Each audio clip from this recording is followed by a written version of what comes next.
Hi, everybody. My name is Jonas Van Hecke, and I'm the Vice President for Student Affairs and Dean of Students at Gustavus Adolphus College. I'd like to welcome each and every one of you to this new parent session for Gustavus students who are getting ready to start at Gustavus for new student orientation. We're so excited that your sons and daughters have chosen Gustavus, and we're really looking forward to meeting them in the beginning of their semester. Our goal for this session is to share some critical information with you, to provide resources, and to anticipate some of the questions that you may have as Gustie parents for your new students. I'm joined today by my two colleagues, and I'm going to let them introduce themselves. Thanks, Jonas. I'm Megan Rubel. I am one of the two assistant vice presidents for student life here, along with Charlie. I've been at Gustavus, worked at Gustavus for a little bit over 20 years. And I echo Jonas's excitement to be able to talk to you and be able to help welcome you as a parent, because we understand you're going through your own transition too. I have a high school graduate of the class of 2021, and so I'm feeling all of the emotions that you are, desiring to support and also challenge and figuring out exactly what that balance looks like for you. So hopefully you'll get a few things out of today's session. Thanks, Megan. My name is Charlie Potts. I'm an Assistant Vice President for Student Life. I've been at Gustavus for about 10 years, and I am the first year and junior class dean. And I'm really excited to meet your Gusties as they come to Gustavus, and look forward to engaging with them as they start their journey to college. There's really so much that we're looking forward to talking with you about. And one of our goals for this session is to help you create conversation lists for your students that you can talk with your sons and daughters about yet this summer before you send them off to Gustavus in the fall. We're really hoping that some of the things that we bring up today, you'll maybe make note of and follow up with your Gusties. As many of you know, college is really an amazing experience, and it's an opportunity for growth in students' lives. There will absolutely be small bumps along the way. And we always want to talk a little bit about remembering that it's important to try to help your students figure out how to navigate those small bumps themselves. It's amazing to me how often I find that if we just give students a day or two to kind of sort through some things, they come to solutions that work for them really well. The other thing I always like to remind parents is that students sometimes just need somebody to listen to them. Maybe not even problem solve, just to hear the concerns that they had and talk things over. Some of you will also have students who have some of the bigger problems that they'll encounter in college. And we know that you'll want to advocate for your students, and we want to partner with you in that process of supporting them through those big things. It's always great for you to consult with us.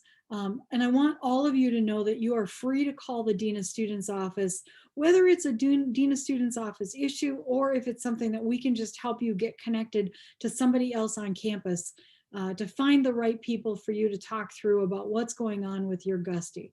Let's be partners in that. But let's also remember that anytime that we're talking about your kids, we really want your Gusties to be at the center of the conversation. There's not a college student alive out there that believes that when I pick up the phone and say, hey, I woke up this morning thinking about you, Gustavus student, and I thought I'd call. They always say like, oh, my mom called you, didn't she?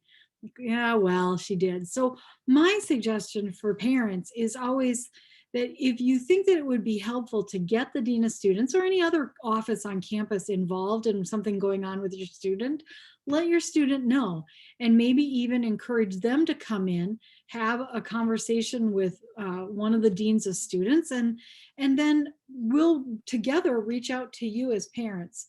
One way or the other, we know that Gusties with strong parental support are Gusties who are the most likely to succeed in college, and we look forward to being that partner with you. So with that in mind, we also have some really great resources that we want to make sure we share with you. If you go to gustavus.edu/parents, it's also linked directly on our Dean of Students website. You'll find some important documents that we've listed. And we've linked to that website that we hope that you and your student will use to help prepare for the school year ahead. So the first of which is the summer conversation points.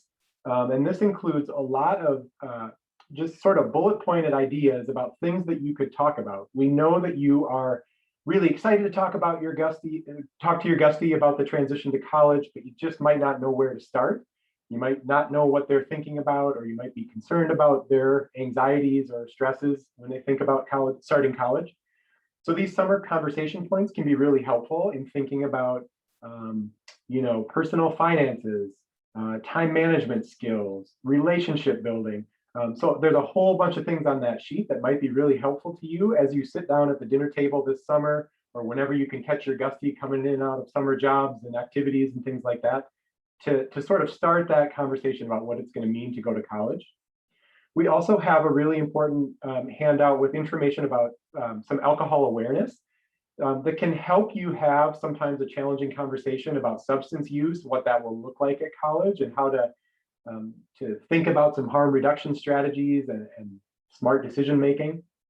And then we also have a link to some financial aid and student accounts information, because we know that's really important and might be the source of lots of questions for you and your Gustie. So we have all that information linked, gustavus.edu/parents.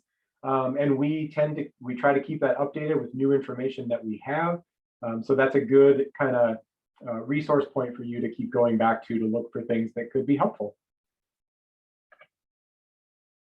Next up, let's talk a little bit about information sharing. So as parents, you're probably going to want to keep track of your Gustie a little bit anyway. So as myself, a parent of a incoming first year student, I remember the portal of the high school, right? And we could find anything out that we wanted to at any point in time by just, pulling up the app or the website or whatever. Well, it's different in college, especially because almost all students are 18. So the law deals with them differently as well.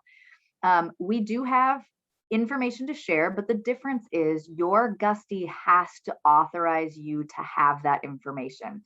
So you can see here at this website, gustavus.edu/proxy access, and through My Gustavus, you can see your students' grades, you can see your students' transcript, financial aid, class schedule, etc., but only at the level that your student decides to share that with you. And so you need to have a conversation with them. I certainly have a philosophy with my daughter as to what we will have her share with us. Most families, well, I should say most Gusties, appreciate granting their parents financial access, because a lot of those parents pay the bills. And so it's pretty important then that their parents get to see what is owed and keep up on the student accounts and the bill paying. On the right there is information about FERPA, the Family Educational Rights and Privacy Act. That's something that affects your family differently than it may have in K-12 education. And again, it protects the records of your students once they're in college more carefully. So the goal of FERPA and the way we look at it at Gustavus is keeping the student at the center, treating the students as the adults that they are now. And it means we can't freely share information with you, again, like you may be used to.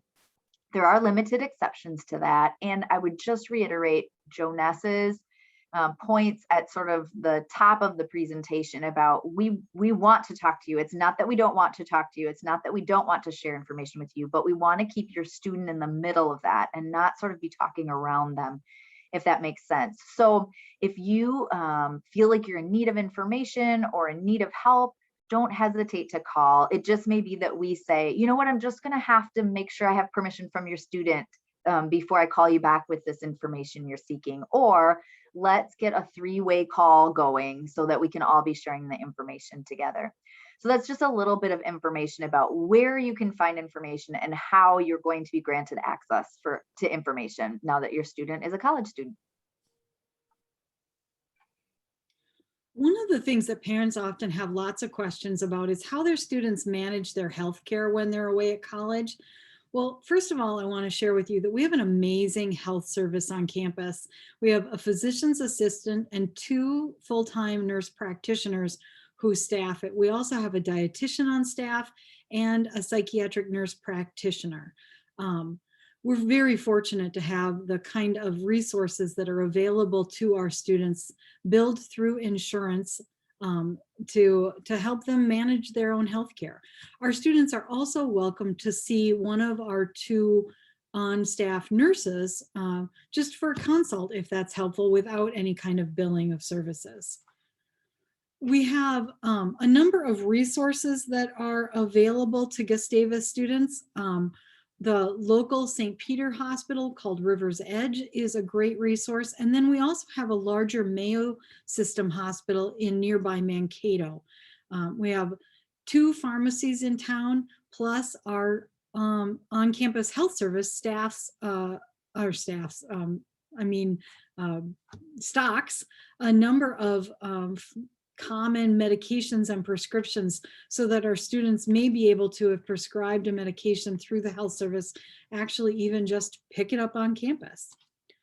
We require all of our students to have health care, and we offer a healthcare program for families to consider.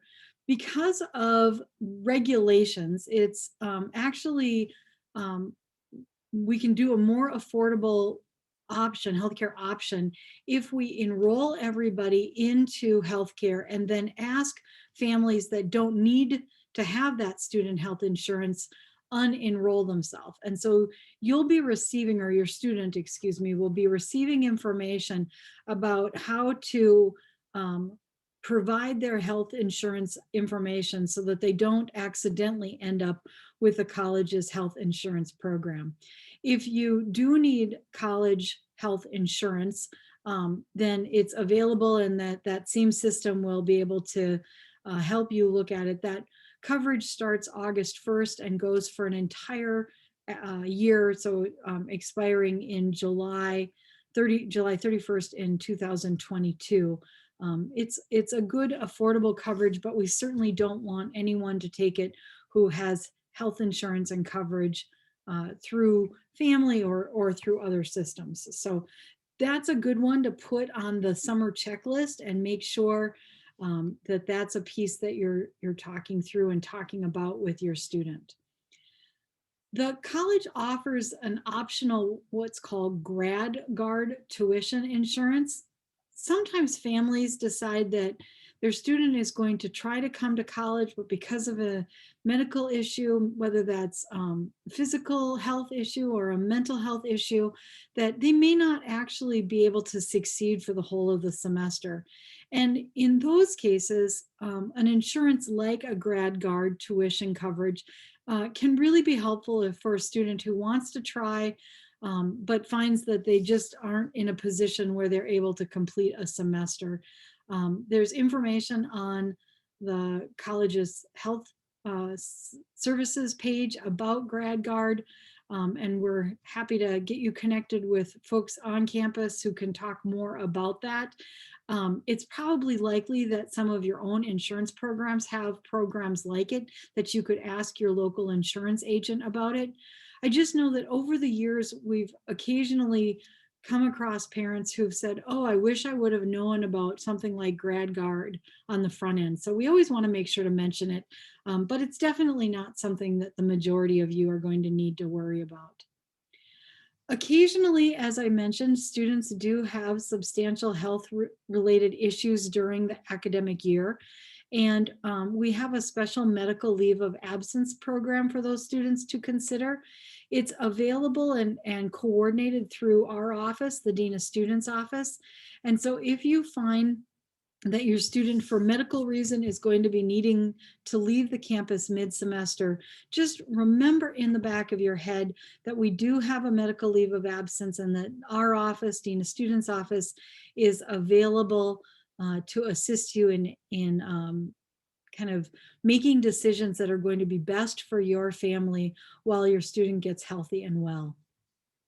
In addition to our amazing health service, we also have a great counseling center on campus. And our counseling center and our health service have both been utilizing telehealth options during COVID. We're very excited for fall to be back predominantly in person and offering those services in person. Our counseling center, which has full-time licensed therapists, is available to students for free.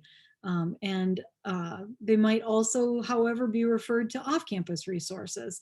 Counseling Center is available to help families and students think through what it is that they need to support their mental health in the best possible way.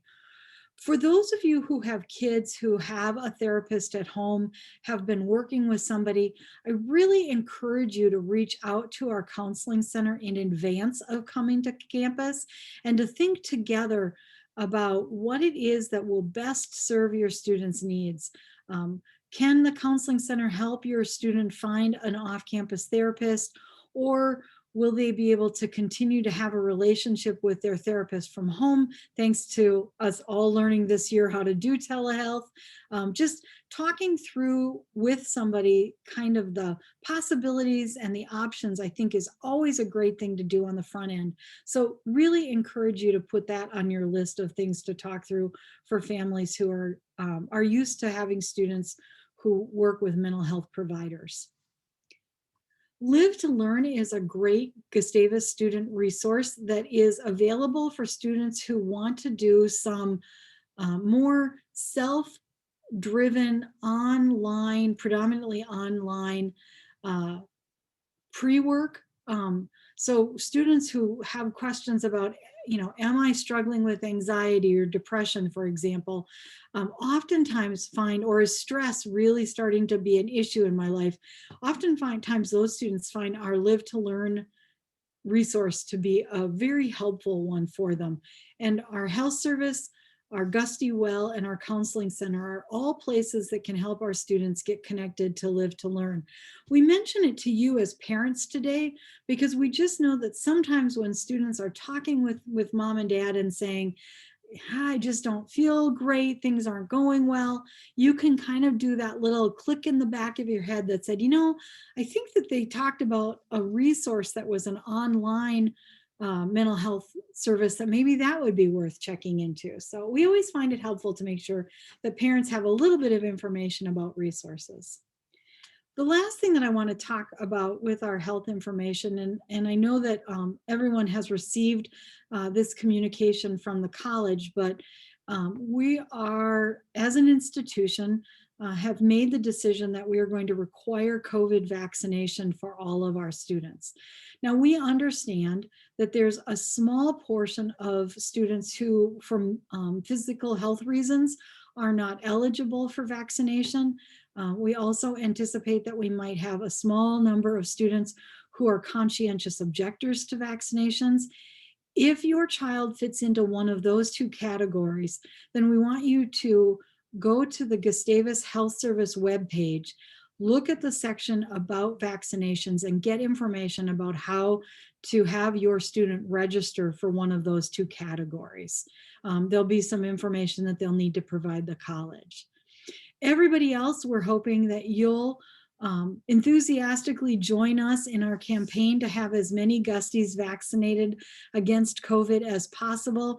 We are so excited to be back to a college campus where we can have lots of programming and lots of interactions, and students comfortably and safely spending time with each other and with our college employees. And for that reason, we've made a determination as an institution to expect vaccinations for our students. If you have any questions at all, our health service is open all summer long on Wednesday mornings, and you could call, or you could also call the Dean of Students office, and we'd be happy to either get you information or get you connected to people who can answer your questions about COVID vaccination and our college's decision. We're just here to help and enthusiastic about getting all of our students back on campus.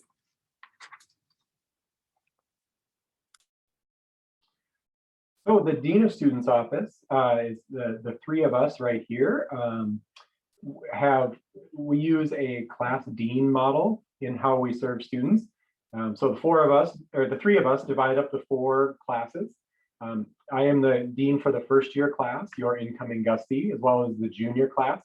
Megan, it has the sophomore class, and Jonas has the senior class. And the reason that we do this is that we know that students at any point during their journey at Gustavus might find challenges, might need support, might be looking for resources. And we know that each year that your Gustie is here presents unique opportunities and challenges that might need some sort of specialized thought, specialized care. We know that a first year experience is very different than the sophomore year, which is very different than the senior year. And so we want to be able to tailor our services and our conversations to specific things that your Gustie needs. So the class deans, some of the things that we do, we work really closely with faculty, we work really closely with other staff to help identify students who might be having challenges or who just might need some support in whatever they are facing or dealing with. So what we do is a lot of reaching out to students, maintaining contact, helping address needs, seeing what students need to help them be successful. We spend a lot of time fostering self-advocacy. So helping students realize that there are ways that they can help themselves and seek resources. And so how do we help instill those things in them? The things you've been working on for 18 plus years with your Gustie are the same things that we will continue to reinforce in helping students help themselves. We advocate for all students individually and systemically. We help arrange things like medical and mental health care. We help with compliance with treatment plans. One of the things that Jonas talked about earlier is serving as a liaison to parents on behalf of the college. So if your Gustie were to have challenges and we needed to have a conversation, like Jonas and Megan have both said, we want to bring your Gustie to the middle of that. But we have a lot of conversations with parents and students together to try to figure out the best support systems and networks to help a student succeed. And we do a lot of coordination of campus resources. We know that a student might come to us not knowing what they need, and so we want to be able to get them to the right place, whether that's academic support, whether that's the counseling center, whoever it might be, campus safety. We help connect and coordinate support and care so that a student has every opportunity that they can to succeed.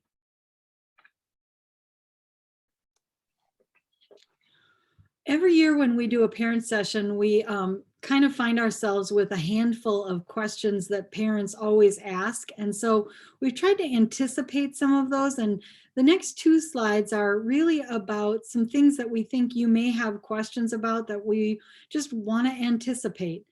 One of the questions that parents always have is, when will their student find out where they're living? That process typically happens mid to late July. And Gustavus students have access to a residential life portal. They can use that portal if they find their own roommate that they want to live with. They can use that portal to help them sign up for it. They can also check that portal to see if assignments have been made. Traditionally, Residence Life sends out an email to everybody letting them know either that they can go on the portal and check or has their housing information in it. They also should keep checking their email to see when Res Life sends out informations about move-in, about what to bring, about what to anticipate in that day. One of the things that I love about first-year students is that they've not really had to rely on email as a way of getting key and important information. But the college really makes the assumption that that's one of the most straightforward, easy ways for us to communicate with Gusties. So we expect Gustavus students to be checking their email. It's a great conversation for you to have this summer with your students, encouraging them to get in the habit of checking their Gustavus email and watching for information. And then perhaps most helpfully, sharing that information with you when it comes across so that you can double read what they're seeing and have a sense of what's going on as well. We often get questions about the meal plan. We have a 3-tier meal plan. The first option, which is the lowest price option, is available for students, and then they could increase to a second or third with the price increasing as the tier goes up. Students are welcome to move up to a more involved tier if they find that they start on a little lower tier and it's just not meeting their needs. They're always welcome to move up to the next tier. That whole conversation about students having a set amount of money that is in their account for the month and them learning to manage that money on the meal plan is a great conversation for you to have with them as parents. What are your family expectations about their ability to manage their meal plan? What happens if they go over their meal plan? We have students who have money left over at the end of the semester. And that doesn't serve anybody well. We also have students who overspend because every meal they eat cheese sticks and steak. And in those situations, they run out of money. And so, just really encourage you to have a conversation with your students about kind of what's your expectation of the declining balance system, and how are you hoping that they will, or perhaps in some of your cases, not need to worry about what they're spending on their meal plan.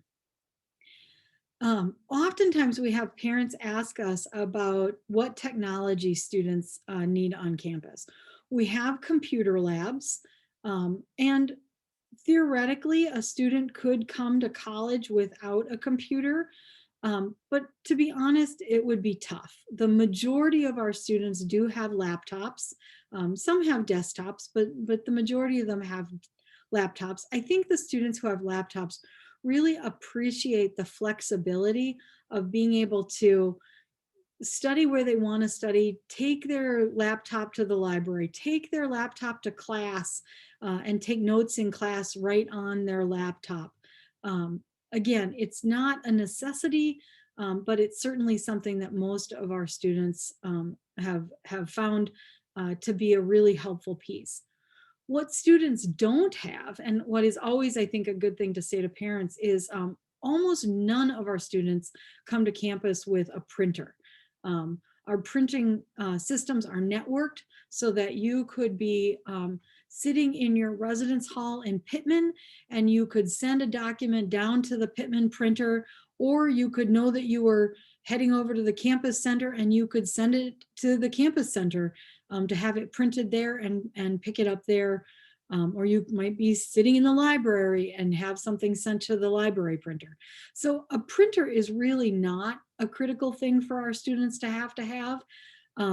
Part of their costs associated with college is a printing allocation, and it's just built into the system, and another great thing for students to learn how to manage.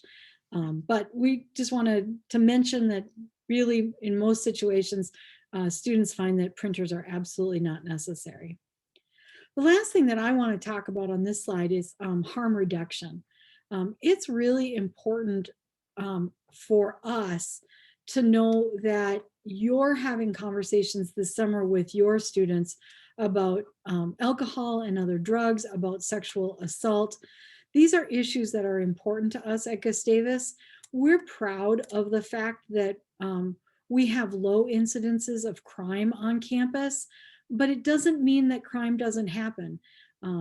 It's very easy, I think, for this generation of Gustavus students to find peers who share their enthusiasm for being alcohol-free, for being other drug-free. But that said, there are absolutely students on campus who are making decisions to use alcohol and other drugs. And I think it's a great chance for you as parents this summer to just have some conversations about that. We're going to force that a little bit with some resources that we have that Megan's going to talk to you about a little bit later, or at least I think it's Megan. Watch, we'll see if I'm right about that one. But in the meanwhile, we just want you to know that this is a topic that we take very seriously, and that if you have any questions, if you have anything that would be helpful for you as a parent to talk over on this front of drugs, alcohol, sexual assault, we in the Dean of Students Office are here to have those conversations with you. And we really hope that you're having those conversations with your kids this summer. A few more frequently asked questions. Of course, we get questions about cars and parking in general. So are permits required? Yes, they are required if you have either a car or a bike on campus. So for vehicles, there's two different tiers of permits. And this is actually the first year this is happening. We have our sort of regular permit. It's a red permit. Residential students get that, and that's $290 for the year. You'll see information soon. Students can pre-register for those permits, and then the permits are available when they get to campus, when they move in for them. There's a second tier, lower priced permit that's $150 a year, and that allows just for parking in one particular lot. That it's not off campus, it's on one edge of campus. And the idea is if you have a student who really wants or needs a car but isn't going to use it very often, they might prefer that to save a little bit of money, and then they don't take up sort of prime real estate in front of a hall that then gets snowed in for 3 months in the winter and makes their fellow residents who can't find a parking spot a little bit irked at that situation. So those are the options for cars, a red permit or a yellow permit. Bikes also need to be registered, but that's free. We just ask that bikes be registered because if they disappear, and sometimes that's because a student forgot that they moved their bike, so they report it missing, or other times it is legitimately that a bike does go missing. It's easier to track and to trace, and if it happens to be found somewhere in town and it has a Gustavus permit, then it's going to be reunited with its owner. So we do ask for permits to be for you to get a permit for your bike, even though it doesn't cost anything to do so. How important is a car? It depends on you and your family, right? I would say it's not necessary unless it's necessary. You may have a family situation where your student has to come home for family responsibilities or to work for financial reasons. That's very legitimate. And of course, then your student would probably need transportation for that. But for a Gustie who's going to kind of come on campus and for the most part live and stay on campus, and we would recommend that they not plan to go home every weekend, not plan to go home very many weekends, actually, because they get less and less engaged here kind of each time that happens. And so if they can stay, we want them to stay, and we have a lot going on here. And in that case, a car is not necessary. There are transit options, both within the city of St. Peter for students to get groceries or to get sort of other things in town. There are transportation options that go between St. Peter and Mankato, and there are transportation options that go from St. Peter up the 169 corridor to the Twin Cities and to the airport ultimately. And so, and if it's a Target run, they can find a friend to do it or an older student who has a car. So I think if you talk to almost any staffer here on campus, they would say, no, a car isn't necessary for them. Campus safety, is Gustavus a safe campus? That is a great question. My answer is yes, and. So yes, it is safe. And sometimes things happen, right? We are not immune to bad things happening. Most of the time, that is because a student maybe trusts too much, right? So they get in habits where, for example, they leave their computer in the library and go to the marketplace to get something to eat. And it was just going to be a 3-minute trip. And then they found somebody to talk to. And it ended up being a 30 or 60-minute trip. And then they come back and the laptop's gone. That does happen. Or they leave something of value. AirPods might be a good, and they leave them in an unlocked locker in our athletic facility. And maybe those disappear. And so it is a safe campus, but students need to be on guard. We have an escort system. We have a safe rides system that helps students get around after dark and when it's cold out. So we do what we can. We have campus safety who works 24/7, 365 and is available by phone, and students will see them out and about on campus. And so we work really hard to keep this a safe place, and our crime statistics would support that as well. In terms of campus programming for fall semester, how do we welcome and build community for new students? I think we are one of the best colleges I know of at doing this. And that comes through a lot of different initiatives. New student orientation is one of those, and I'll talk about that a little bit more in a little bit when we get to that specific slide.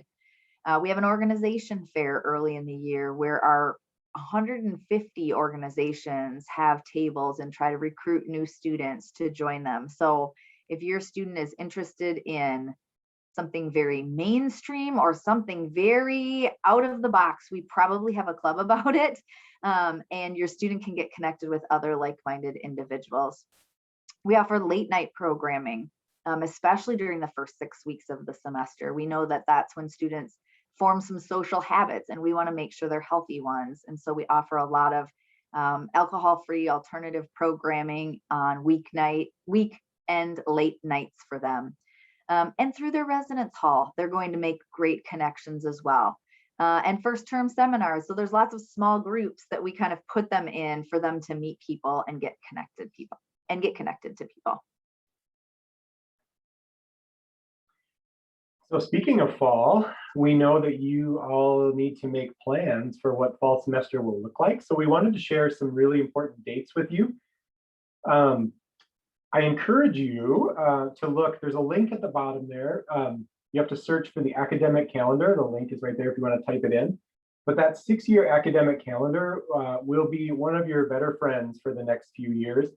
Because all of the academic calendars for the foreseeable future are put there, so you can see when classes start, when breaks are, when final exams are, all that kind of stuff. So that is a really helpful tool as you plan for the future. But the fall, orientation, new student orientation begins September 3rd. So that's sort of the official big move-in day where things happen for students and families.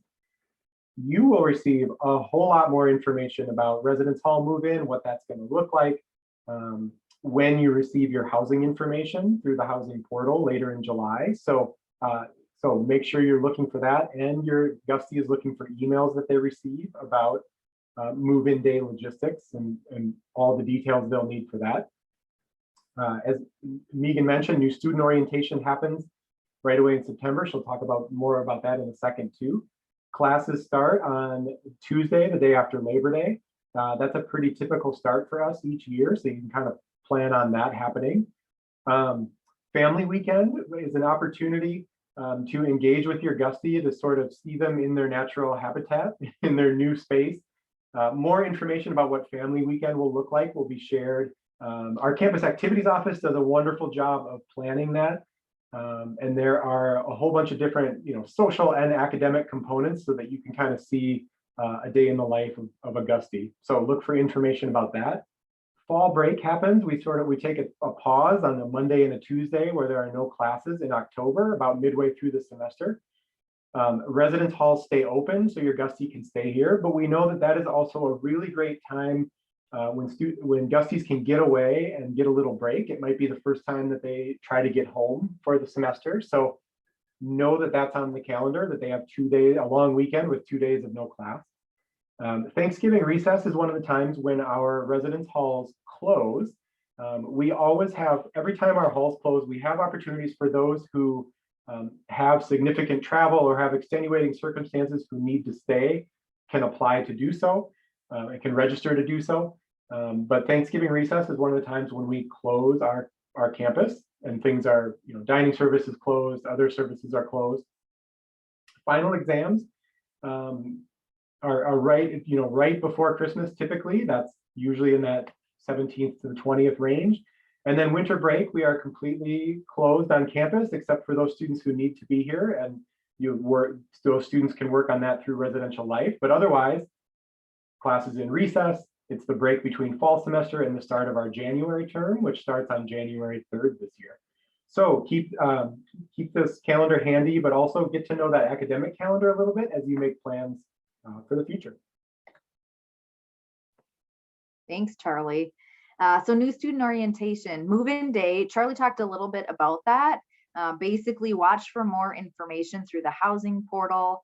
Campus activities may also send out information. We're working on the details. I have heard that there may be some opportunities for advanced belongings drop off, but that's still up in the air and not finalized yet. So stay tuned for that. And, I would, again, as Charlie said, ask your student, hey, did you get housing portal information? Like, can I see some of it? Because sometimes the student sees it and is like, oh, I don't care about that. And the parent cares a lot. And so check in with them and say, did you see any information about move-in day or parking or where we're supposed to go? Because we'll send it. But sometimes students aren't great at passing that along. New student orientation. I love our orientation, and maybe it's because I planned it for a decade or so, but I just feel so great about what we do. It is a small group format.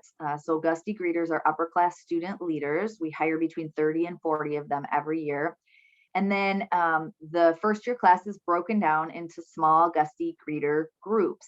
And that is how they sort of traverse orientation. And I think that it makes a small place seem even smaller. And that's in a good way, not in a bad way. I think of my own daughter starting this fall, and she's not a highly outgoing or gregarious girl. And so I think any student thinks, who am I going to eat lunch with? Like, am I just supposed to wander into the cafeteria or like ask a stranger that I just met basically to go? Well, so for the period of orientation, things are done in greeter groups, which makes where you're supposed to be and when, and you always have a group. And so that's very comforting to new students. These greeters are fantastic upper class students who are passionate about assisting in the transition for first year students to Gustavus. They love this place. They will send your Gustie a letter in early August introducing themselves and kind of the greeter group and providing some more information about new student orientation. So that's another something that your student can watch out for in their email. It is 4 pretty full days with academic life, campus resources, social transition, getting the lay of the land, learning how to use the marketplace and where things are and who people are. Encourage your Gustie to engage. It can be tiring, especially for an introvert who doesn't get energized by being around lots of people, but it will be valuable information and connections for them for the rest of their time here at Gustavus. And so, just encourage your student, check in with them, but not too much, and tell them, orientation is something really important. And even if they're a fall athlete, orientation is still very important. They learn a lot of things in orientation that aren't taught in the couple weeks that they come back early and spend their time in practice. I think the next slide's mine too, it is. So a couple of summer tasks. Obviously your student is working on their registration pretty much now and in the next few weeks here, depending on when you might watch this video. But 2 other things that need to happen over the summer. So one is our Reading in Common program. It's associated with the first term seminar and with sort of the academic life of the college. And it's always chosen to complement, I shouldn't say always, but for the past 5 or so years, it's been chosen to complement the Nobel Conference theme. So as our theme this year is big data or data, depending on how you say it, the book that's been chosen is Weapons of Math Destruction. And there's a subtitle there too that does have to do with big data. Your student should read this over the summer. It's available in multiple formats, and then they will come and discuss it within their first term seminar with their professor. So it's a great chance for your student to sort of give that professor a good first impression.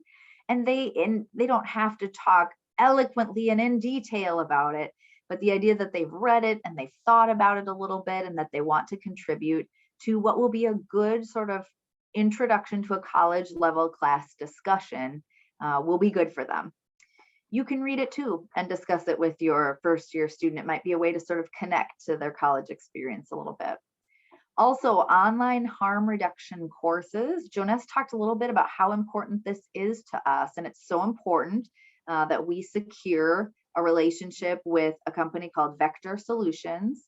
and Safe Colleges training to provide online, interactive, advanced training, maybe through modules, both on alcohol and other drugs and on sexual violence. And it's really applicable to all students. So we know that some students come in and have never drank alcohol and don't plan to drink alcohol, but they're going to have some exposure to it, likely at college. And there may be students for whom that's a long time habit, and everywhere in between. And this is a good program and module that's going to be helpful for wherever your student approaches those topics. So that'll be available after August 1st. They will get information about that, and it is mandatory. They will be followed up with, they will be sort of chased down, and ultimately, if they don't get it done, they won't be able to register for spring. So if you can also highly encourage them to do this, to get her done, it's a couple hours of time that doesn't have to be done all in one sitting. That would be great, and we appreciate that too. Just a couple of closing thoughts for you. First, I hope that you have heard us clearly say that we're here to help, and that if there are questions that you have, if there's assistance that you need, if you're not sure where to start, please feel free to start with the Dean of Students office, and either we will figure it out or we will get you to the people who can figure it out. But just know that we want to be good partners with you in supporting your students in the next 4 years of their college career.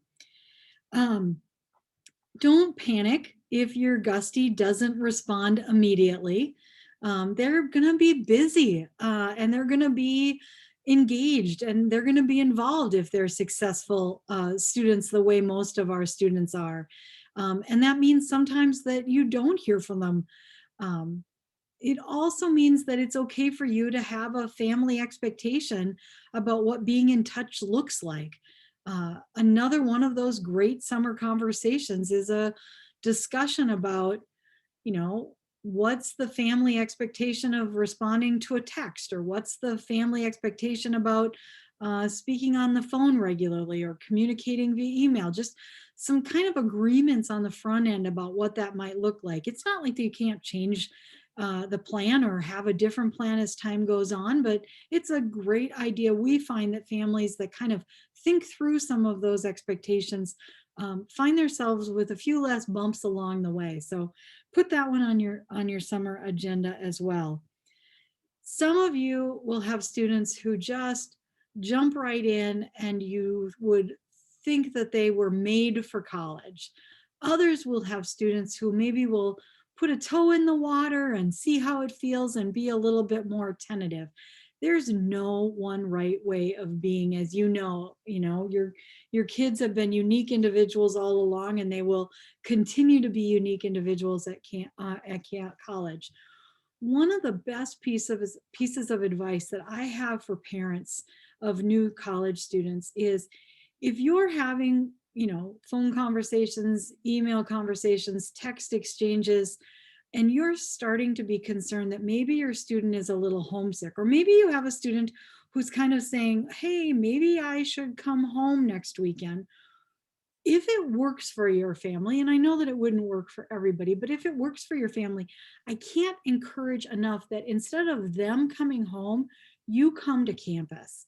Come to campus, go out for pizza, maybe make a Target run over to Mankato, spend some time, get to know some of their friends, have them take you to something that's happening on campus. Those kinds of parents coming to the student's world reinforces for the student that this is the right environment for them. It's okay to miss family. It's okay to say that you miss the dog when you really miss mom and dad. But it's good for them to kind of push through that, and you being willing to come down and spend a little bit of time here with them rather than them coming home, oftentimes we've found is a great way for students to manage that transition between the two. The other one that I always like to encourage parents to remember is that I don't know what it is about Gusties, but everybody thinks that a care package from home, something that requires a slip in their post office box that says you have a package. So I mean, everybody loves to get any kind of mail, but a package mail is just the biggest deal in the whole world. Doesn't have to be fancy, doesn't have to be expensive.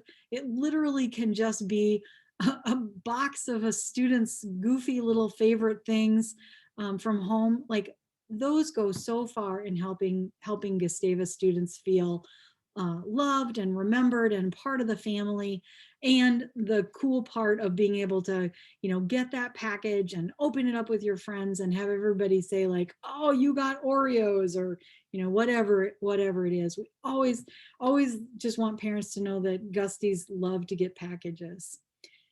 One of the things that I know for sure is that there will be a point in time where, and it might take a while, it might not even happen in the year ahead, but there will be a point in time where your Gustavus student is home on break, home for the summer, and you're going to be talking to them and they're going to say, oh, yes, I'm so ready to get home. And what they mean by that is they're ready to get back to campus. And I got to tell you, parents, that for me, that's the moment when you know that your students have really successfully transitioned to young adulthood and transitioned to college. So, that's a really positive things for you to hear, and hopefully might be a little bittersweet for you, but you'll hear it as the joyful declaration of them really feeling like Gustavus is their place, which is ultimately what we want every single one of your sons and daughters to feel like. So again, we are so excited to get to know your Gusties when they show up on campus this fall. If there's any way that we can assist you this summer, please don't hesitate to reach out to us. And we will see you all very soon on Move In. Thanks so much.